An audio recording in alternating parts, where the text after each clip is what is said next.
बात हम लोग सब आए थे यहाँ पर तमाम उलमा हमारे लखनऊ के शिया उलमा जो हैं वो यहाँ के ऊपर आए थे, क्योंकि बहुत दिन से ऐसा हो रहा है कि वसीम रिजवी नाम का एक शख्स जो है वो गलत सलत बयान दे रहा है, गंदे बयान जारी कर रहा है, जिससे हिंदू मुस्लिम तनाव पैदा हो जाता है, जिससे शिया सुन्नी तनाव पैदा हो जाता है। और लखनऊ जो है वो शिया सुन्नी फसाद के लिए मशहूर है। तरह से में यहाँ फसाद हो जाता है शिया सुन्नी, और नुकसान हमेशा शियों का होता है। घर हमारे जलाए जाते हैं, लोग हमारे मारे जाते हैं, और मजलिसें हमारी बंद होती हैं, प्रोग्राम हमारे ख़त्म हो जाते हैं, तो सारा नुकसान शियों का इसमें होता है। तो इसीलिए हम यहाँ पर आए थे कि वो ऐसे बयान दे रहा है और सब फेक हैं, अपने ही आदमियों को नकली नाम देता है और वो फ़ोन करते हैं और फिर वो सुन्नी के जो खुलफा उनको गालियाँ देता है, माँ बहन की गंदी गालियाँ, ताकि उससे तनाव पैदा हो। वो जो बोलता है दूसरी तरफ से वो भी उसी का आदमी होता है, और उसकी क्लिप की जो वो है वो भी हम लोगों ने दे दी। जैसे एक मोजिज़ नाम का एक यहाँ एक मौलाना छोटा सा उसके संपर्क में है, वो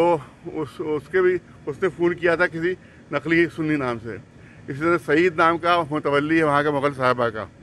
उसने किसी हमीद नाम से दिल्ली से और सबने यहीं से किया था, और सबकी क्लिप जो हमने दे दी उनको।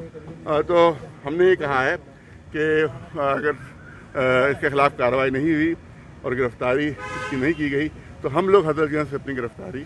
वहाँ पर देंगे, क्योंकि एक फ़ारसी शायर